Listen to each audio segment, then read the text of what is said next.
فرماتے میں ان سے بیزار ہوں جو نماز جان بوجھ کر چھوڑتے، بلکہ میرے آقا علیہ السلام فرماتے بے نمازی کو اگر وہ غریب ہے، بے نمازی اگر غریب، اس کو زکات مت دیا کر۔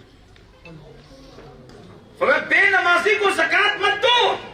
آقا فرماتے بے نمازی کو اپنے پاس مت بٹھاؤ، اس لیے کہ بے نمازی کو اپنے پاس نہ بٹھانا، کیونکہ بے نمازی پر مسلسل آسمان سے لعنت برستی رہتی ہے۔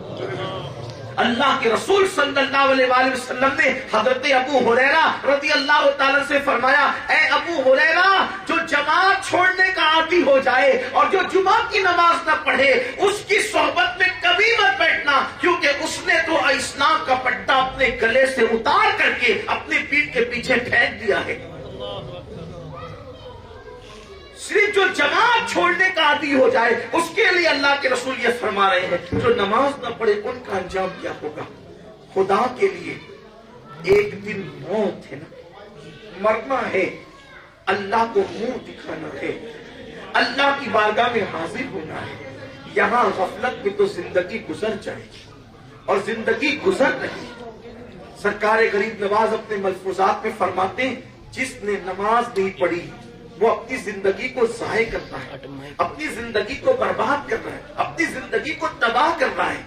آؤ غفلت سے نکلو، اپنی زندگی کا کوئی مقصد ہے، ہم کیوں پیدا ہوئے، اپنی زندگی کے مقصد کو سمجھنے کی کوشش کرو۔ اللہ اکبر۔ مصطفیٰ جان رحمت صلی اللہ علیہ وآلہ وسلم نے اپنے صحابہ کو نماز کے حوالے سے کتنا حساس کر دیا تھا، کتنا حساس کہ وہ سفر میں رہتے تھے تو بھی ان کی نماز نہیں چھوٹتی تھی، وہ جنگ میں بھی رہتے تھے تو بھی ان کی نمازیں نہیں چھوٹتی تھی، حتیٰ کہ وہ بیمار رہتے تھے تو بھی ان کی نمازیں نہیں چھوٹتی تھی۔ اور اگر اللہ اکبر کسی صحابی کی جماعت اگر چھوٹ جاتی تو وہ ایسے روتے تھے جیسے کسی بیٹے کی میت پر باپ روتا ہے، بیٹے کی میت میں باپ روتا ہے، ایسے روتے تھے۔ حضرت سیدنا بایزید بستامی رضی اللہ تعالیٰ، ایک مرتبہ حضرت بایزید بستامی کی نماز فجر چھوٹ گئی، نیند ایسی آ گئی کہ فجر کی نماز چھوٹ گئی، اتنا روئے کہ روتے روتے آپ کی داڑھی تر ہو گئی۔ بالآخر ندا آئی، بایزید اتنا کیوں روتا ہے، تو ایک نماز چھوٹنے پر اتنا رویا کہ جا آج ہم نے تجھے 1000 نمازوں کا اجر عطا فرما دیا۔ یہ احساس تھا، احساس نماز کو وہ کتنا قیمتی سمجھتے تھے، نماز کو کتنا اہم سمجھتے تھے۔ اللہ اکبر کہ بیٹے کی موت پر ان کو اتنا صدمہ نہیں ہوتا تھا، بیٹے کی موت پر ان کو اتنا غم نہیں ہوتا تھا جتنا نماز کے چھوٹ جانے پہ غم ہوتا تھا۔ اور آج تو نماز چھوٹ رہی، کان پہ جوں تک نہیں بیٹھتی، کان پہ جوں تک نہیں گئی۔ حضور غریب نواز رضی اللہ تعالیٰ اپنے ملفوظات میں فرماتے ہیں کہ اگر کبھی کتا نجاست سے، گندگی سے بھرا ہوا آ رہا اور بے نمازی دوسری طرف سے آنا، اور تم رستے سے جا رہے ہو، یا تو تمہیں کتے کی طرف ہٹنا پڑے جو گندگی میں بھرا ہے، یا تو تمہیں بے نمازی کی طرف ہٹنا پڑے۔ ہٹنا کدھر چاہیے، دائیں بائیں میں کدھر ہٹنا چاہیے؟ اور فرماتے ہیں، حالانکہ ان ملفوظات کو لوگوں نے حضور غوث پاک کی طرف بھی منسوب کیا ہے۔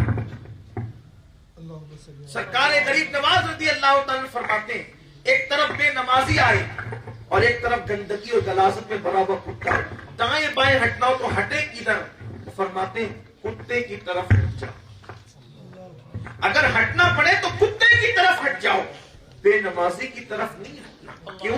اس لیے کہ کتے کی نجاست لگے گی تو وہ چلو پر پانی سے دھلی جا سکتی ہے، کتے کی نجاست پانی سے دھلی جا سکتی ہے، لیکن بے نمازی کی نحوست لگے گی تو اسے دنیا کا کوئی پانی نہیں دھل سکتا۔ حضرت کعب احبار رضی اللہ تعالیٰ فرماتے ہیں کہ ہم نے آسمانی جو سابقہ آسمانی کتب ہے اس کے اندر پڑھا کہ اللہ تبارک و تعالیٰ فرماتا ہے کہ بے نمازی پہ میں لعنت کرتا ہوں۔ اور لعنت کا مطلب کیا ہے؟ لعنت کا مطلب یہ ہے کہ جس پر اللہ لعنت کرے وہ ہمیشہ کے لیے اللہ کی رحمت سے دور ہو جائے۔ لعنت کا مطلب یہ ہے، اسی لیے اسلام نے کسی پہ لعنت کرنے سے منع کیا، حتیٰ کہ فرمایا کہ کھٹمل پہ بھی لعنت مت کرو، مکھی پہ بھی لعنت مت کرو، مچھر پہ بھی لعنت مت کرو، نام لے کر کسی پہ لعنت مت کرو، یہاں تک فرمایا گیا اللہ اکبر جب تک کہ کفر پر کسی کے خاتمے کی قطعی اور یقینی تحقیق نہ ہو اس وقت تک کہ کسی پہ لعنت مت کرو۔ لعنت کا معاملہ اتنا محتاط ہے، اس لیے کہ لعنت کا مطلب یہ ہے کہ وہ اللہ کی رحمت سے دور ہو جائے۔ مجھے بتاؤ، انسان پہ لعنت کرے تو وہ رحمت سے دور ہو جاتا ہے، اللہ کسی پہ لعنت کرے اور اللہ کس پہ لعنت کرتا ہے؟ میرے آقا فرماتے ہیں کہ اللہ بے نمازی پہ لعنت کرتا ہے۔ کعب احبار نے کہا سابقہ آسمانی کتب میں ہے کہ اللہ بے نمازی پہ لعنت کرتا ہے اور اللہ بے نمازی کے پڑوسی پر بھی لعنت کرتا ہے۔ اگر اس کا پڑوسی اس کے نماز چھوڑنے کے عمل سے راضی ہے تو اللہ اس کے پڑوسی پہ بھی لعنت کرتا ہے، اور اللہ کا اعلان ہے کہ میں بے نمازی کی نسلوں پر قیامت تک لعنت کرتا اگر مجھے اپنی رحمت کا خیال نہ ہوتا۔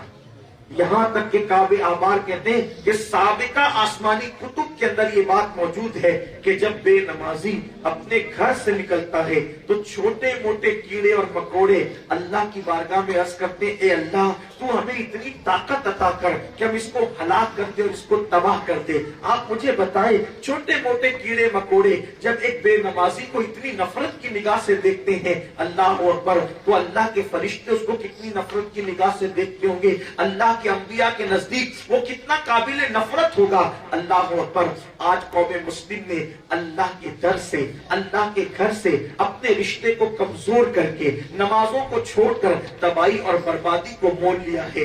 آؤ، ہمارے اسلاف نماز کے کتنے پابند تھے اور نماز کے حوالے سے ان کے ذہن و دماغ کے اندر کیسے خیالات تھے۔ اللہ اللہ، اگر بیٹے کی موت ہو جائے تو بھی وہ نماز نہیں چھوڑتے تھے، خوشی کا موقع ہو تو بھی نماز نہیں چھوڑتے تھے، غم کا موقع ہو تو بھی وہ نماز نہیں چھوڑتے تھے۔ نماز کے کتنے وہ پابند تھے اور نماز کی برکتیں کیا ہے۔ اللہ اللہ، میری مائیں اور بہنیں بھی یہاں پر موجود ہیں، خواتین اسلام بھی موجود ہیں۔